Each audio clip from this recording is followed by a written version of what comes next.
ভেন্ডি আর আলু দিয়ে তরকারি হয়েছে আজকে, আর এই ভাত হয়েছে, আর এই র্যাম্বোকে খেতে দিচ্ছে। আর আমার খুব শরীর খারাপ, হাঁটু মুড়ে পড়ে গিয়ে আমার তো শরীর খুব খারাপ, হাঁটতে পারছি না, যার জন্য ভিডিও করতে পারছি না। কোনো সকাল থেকে চাটা কিছু বানাতে পারলাম না, হেভি কষ্ট হচ্ছে। আর আমি তো একা এখানে, মেয়েটা ছিল করে, ও আবার চলে গেছে ওখানে।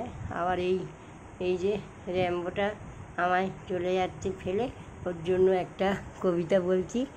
যাসনি বাবা আমায় ফেলে, তুমি আমার কোলের ছেলে, কোথায় যাবে চলে, দুঃখ হবে আমার না চলে গেলে না বলে।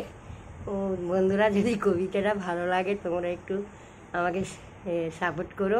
আমার র্যাম্বো বসে আছে, ওর এই খাবারটা আমি দেবো এখন, দেখো এগুলো খুব ভালো লাগবে। আমি কষ্ট করে করে চিংড়িটা কাটলাম, ওর বাবা বাজারে গেছিলো, এগুলো করে নিলাম, ওই রান্নাটা করেছি, এবার ও খাবে, সবাই খাবে।